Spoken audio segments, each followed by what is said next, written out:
All right, so Good afternoon. one more session, and I'm glad to see you today. And what's the topic? My pleasure to see you. We talk about various supplements, and I think one of the topics that we discussed before, and people asking all the time, why do you sell in your office not just writing regular prescription or doing regular tests, that you're very good at diagnostics, etc. But like, why you also selling like some pills, but not the regular pills, but like some supplements, like specifically zinc. And it was the first time in my experience I saw anybody in any medical office not just prescribing zinc, but even having actual like bottle like zinc mega, like, so why it's so important to like that you selling it in your office? It's a good question, and I'm glad you raised it up. And the reason for that is because zinc is an extremely important part of our body. And every dietitian knows that if you want to heal something, you need three things: protein, vitamin C, and zinc. Why is that? That's because zinc is the part of about 300 enzymes.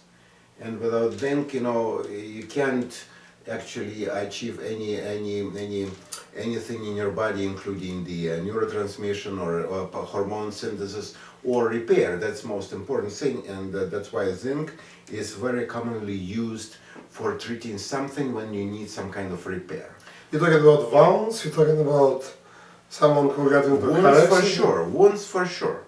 Wounds for sure, and as I said, that when somebody has a chronic wound that doesn't want to heal, then what we do, we call dietitian, and dietitian saying, hi guys, this person needs protein, zinc, and vitamin C. Why is that? That's because zinc and vitamin C and proteins, they are required to make collagen.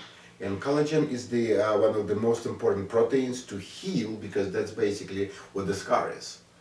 When you have a cut, that you need some kind of repair mechanism, some kind of protein that just heals the wound that you have. Again, we're talking about like person who is working as a cook, person who is a fisherman, person who just made the cut, anybody? Not necessarily.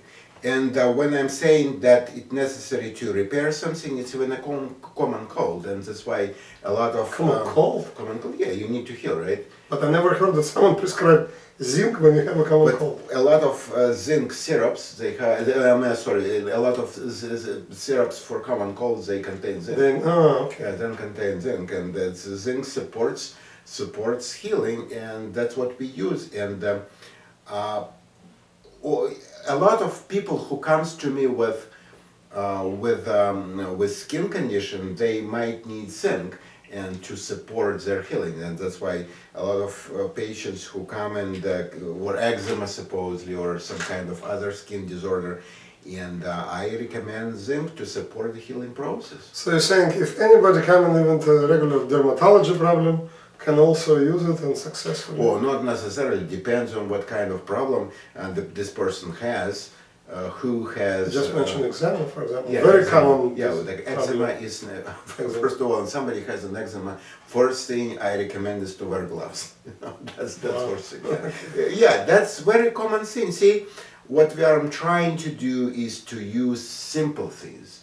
We are trying not to make it that complicated. And who comes to me with eczema, the first thing I tell that are you wearing gloves? And sometimes gloves can solve all the problem, and zinc also can support. I don't need to explain you why gloves are so important, right? Of course. Yes, because that's it just prevents the chemical to get to the skin and create an inflammation. So that's very important. The first thing.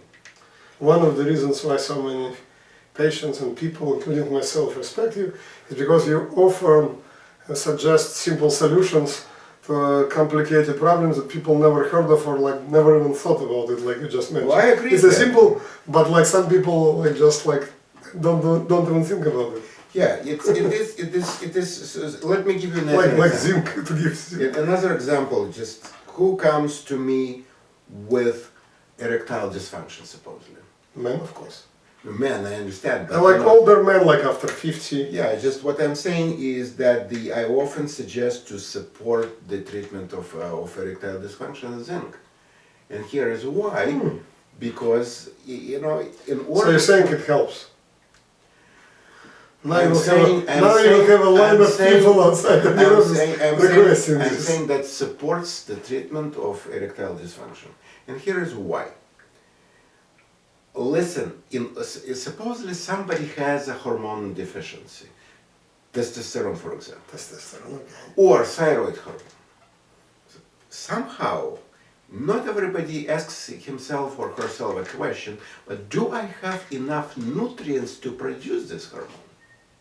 Somehow people start to replace testosterone or thyroid hormone, for example, and they never ask themselves that question. Maybe you don't have the enough nutrients to produce it. Maybe you just need to take simple nutrient and everything will be fine. I'm just serious. Supposedly somebody has a thyroid hormone deficiency, but for thyroid you need what? Iodine, right? So you're saying that just by taking more zinc, men will increase, it will be more testosterone in the man's organ. Is that what you say? That's what I'm saying, that zinc supports testosterone production. And this is a very well-known scientific fact, because in order to produce testosterone you need zinc. You can't produce testosterone from nothing. You just can't do that. Do you have zinc in can we find zinc in any food, like, I don't know, vegetables or, I don't know, meat? It's You not know that. better. No, it's not that. It's not about food. It's a very interesting question. I'm glad you asked that. Do you know what actually we need to produce testosterone besides the main thing, besides zinc? Guess what? You need number one killer in the United States. It's called cholesterol.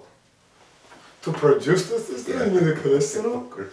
But everywhere, everybody trying to lower the cholesterol. That's Well, everywhere. who lowers his testosterone, his cholesterol at the same time? Everybody wants to lower, or lowers, zero, no cholesterol. lowers his- Everybody will go and on lowers- shelves and look yeah. at the zero cholesterol. Yeah, And you're saying it could be cut both ways. No, first of all, in my understanding, actually not in my understanding, cutting down testosterone in food doesn't make that much sense. And the reason for that is because 2/3 of cholesterol is not from food, it's produced in your own body. So it doesn't really matter how much you eat. I mean, it does, you know, but... I know it's not the topic of our session today, zinc we're talking about, but is it true if it's that stress creates cholesterol? That if person under stress sometimes cholesterol goes up, is it true? I can't tell you exactly, but what I can tell you is this, that stress hormone cortisol is made from cholesterol as well. So there is something. So that's what I see in my practice, yes. Who has chronic inflammation or something like that, usually their cholesterol goes up, and the reason is obvious, because they need steroid hormones that is necessary to suppress inflammation. And guess what happens to testosterone? It goes down. It's called cortisol steal, because all the cholesterol is switched to the production of anti-inflammatory hormone cortisol instead of making testosterone. So who wants to be more sexually active should think first about how much inflammation they have in their body. And the most logical step is to reduce inflammation, then they can make their own testosterone. How to reduce inflammation? Well, that's a very big topic, so I would, first we need to localize it. But in order to support what I'm telling you, is I will give physical you a exercise case, and I will just tell you a case that happened in my practice. Oh, okay. And the guy came to me complaining of erectile dysfunction, said that he is not as good as he was when he was 18-year-old, and we just did the blood test, and we found out that his cholesterol, that his testosterone was borderline. But at the same time, I noticed that his cholesterol was also on the low side. And I told him and asked him why, and he said that the doctor prescribed him some cholesterol lowering pills and to bring his cholesterol down. And recently the doctor increased the pill because he's not happy with the cholesterol. And I said, well, you can bring your cholesterol further down, but what will happen is that your testosterone will go down too. something else will go down too. Yeah, that's for sure, and that's what happened. The guy didn't listen to what I was saying, and he increased the dose of statin. His cholesterol went down, but his testosterone plummeted. You know, it went down. And then did you talk to him again? Yes, I did. Did he And listen I did. finally? You know, he is kind of his profession. You know, is that he is in the field who doesn't listen to doctors. You know, so I don't think he did. But I spoke to him a couple of months Will it later. help him, zinc? I am telling him he didn't follow my advice. Yeah. Yeah, he didn't follow my That's advice. bad. He didn't say That's bad. no. He had his own opinion. He got the result. His testosterone. First, when I spoke to him about 2 months later, he said that his erectile dysfunction transformed into almost full impotence. Oh.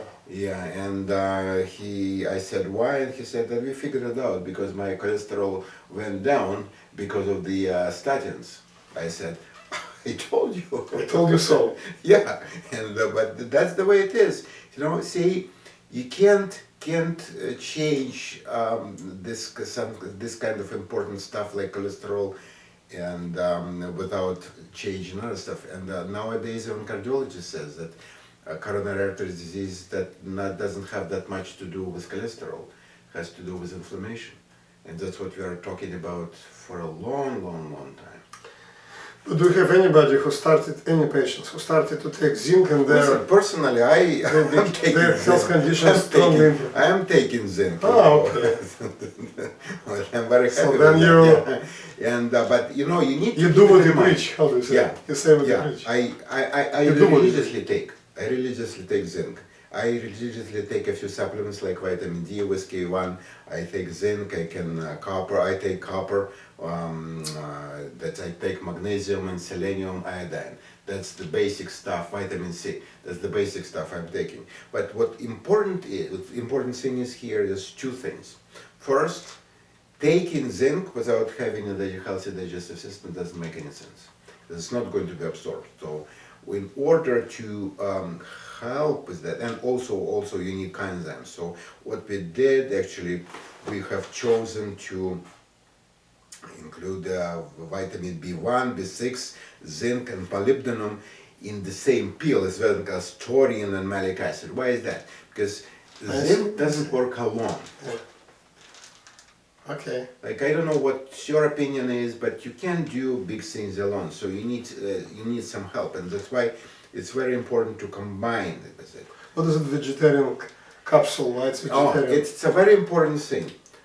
I usually don't recommend. Only for vegetarians? No, that's nothing to do with that. See, regular supplements, they are made, the pills, they have to make it from something. And usually Yes. it's a magnesium Pill stearate. itself, yeah. Pill itself. Okay. Pill itself, and usually they make it from magnesium stearate. It's Okay. considered to be as an innocent product and doesn't make that much difference, but in fact, it works like a dirt in the digestive system. And what happens is it creates a microfilm on the gut, and it creates a lot of problem. It can actually do more harm than good. Because microfilm is not what you want to have. So that's why this pill is like Vegetarian, unique. yeah, vegetarian. So That it's means- also dissolves it means easily. that- yeah, right, exactly. Uh-huh. And so in order to get zinc in your system, you need first of all the cofactors like vitamin B1, B6, molybdenum, but also what you need to have is healthy digestive system, obviously hydrochloric acid. Without hydrochloric acid, you just can't digest any metals, and that's very important. And another caveat here is that usually I recommend to take zinc with copper. Why is that? The reason for that is because zinc and copper, they use the same transporter. So if you take zinc only, the transporter is going to be occupied fully and no copper will be absorbed. But copper is extremely important in order to maintain our central nervous system, veins, etc., etc. So when you are lacking copper because you are taking zinc, you can run into very big trouble. There was actually an article in New England Journal of Medicine quite recently when the guy came to the hospital with neuropathy. Okay. And nobody could figure it out until they learned that the guy was taking zinc for a very long time without combining it with copper. So the guy had neuropathy secondary to a copper deficit. And the solution was very simple, just he was given copper and his neuropathy He went down. recovered everything, yeah, okay. So that's pretty much it. And for testosterone, You yes. still did not answer my question about Which one? food. So there is no zinc in any regular food we eat? No, I'm not saying that. What I'm saying is that zinc mostly is in meats, in fish, in poultry, in fowl, and in... So we do eat this food, then it's not enough. You mean it's not enough zinc there, correct? It's not about that. Let me finish. It's also seeds and nuts. Seeds and nuts. And you know that nuts are especially, everybody knows nowadays that nuts is very important. Okay. So, but the problem is that the soil exhaustion. So when you eat a nut, it doesn't mean that you will get enough zinc because according to some specialists, we are getting 7 to 10 times less nutrients that we are supposed to. Yeah, because of the soil exhaustion, you know. The soil has limited resources. You know, And what about fish you mentioned and meat? Fish and meat as well, but once again, the same thing. If you eat a beef that was fed with corn, what do you think will happen? Same story. Yeah, the same story. So it's not garbage in, garbage out, you know, that's they say. So the same thing is here. If this, How much do you recommend it? Like 2 pills a day, 1 bottle a month? How does it work?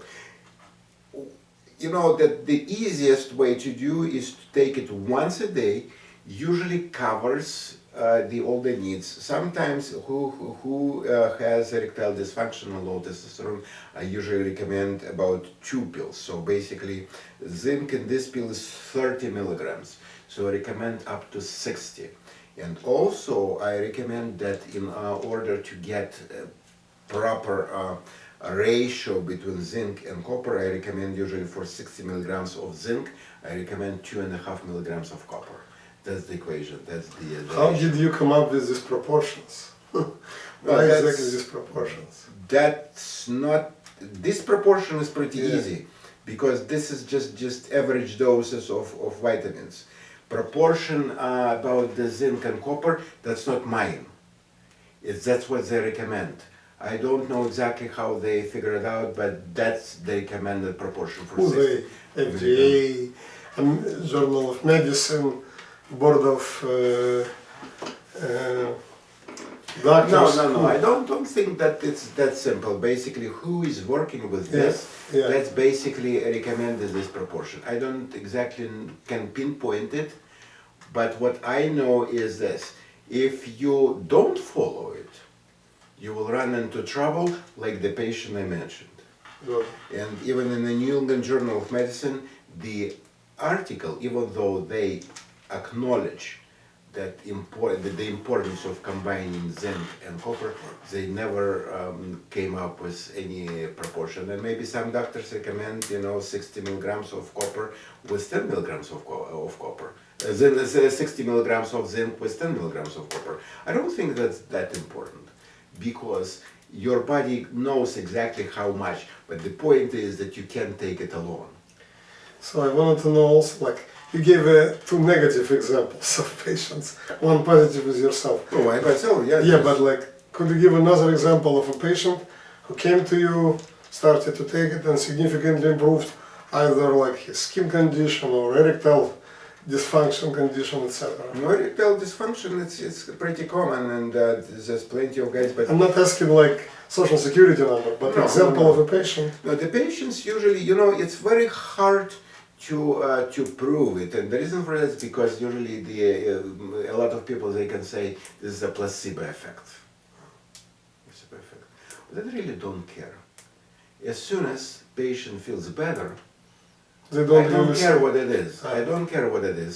is zinc. My personal opinion is that zinc supports testosterone production. That's undeniable. I don't think anybody will deny it. So when did you start to recommend patients? Or for a long time. So not like For a long time, no. several It's years like ago? at least 5, 6, Wow. maybe 10 years. Yeah, it's a long time ago. Because that's the first thing. That's the same thing. When somebody comes with low thyroid, the first thing I recommend is iodine. It's a common sense. You know, like, let me ask you this. When you go to the store, right, and you expect yourself to put some, to pay some money for it, like some cash, don't you think that you need to put the money in your pocket first before going to the store? And you don't need any recommendation from New England Journal of Medicine for FDA for a so simple thing. Of course. You don't need to ask a government, do I have to put money in my pocket before going to the store and buy some groceries? Obviously. No. The same thing is here. Why don't you just stick to the common sense that if you need some testosterone that needs zinc for its synthesis, why don't I take zinc first? Okay, so it looks like we're talking about a lot of happy patients, both men and women. And women also, because you said it helps with cuts, so it's not with scars, it's with skin conditions. I'm not saying that it helps. It's advanced. I am saying that it supports healing, because the products that help can be only FDA approved. What is not FDA approved, it supports. That's why I never You're say very help. careful. Yeah, it You're supports. very It careful. supports. Because whatever helps or alleviates, it has to be FDA approved. This is support only. All right, so that's pretty much it. Any other questions? No, you said like food is good, but it's not replace supplement. That's why it's called supplement. I mean, it needs to be, you know, because of the soil exhaustion, it's a common sense to supplement to get some support. So you got it. Without zinc from Dr. Kalitenko, you cannot increase your testosterone. No, I didn't You say cannot. that. You need support. I'm saying this. You know, you're not saying this. And also, if you have any issues with your skin issues, it helps you tremendously. So it's important. It's not just one of the elements. It supports. It supports you. You know, like this one supports you, and we support your efforts to support your patients. Okay. Yeah, to support. Okay. Good. Thank you very much. Thank it you. was a pleasure. I appreciate it. As usual. And see you next time then. Absolutely. Okay. Take care. Bye.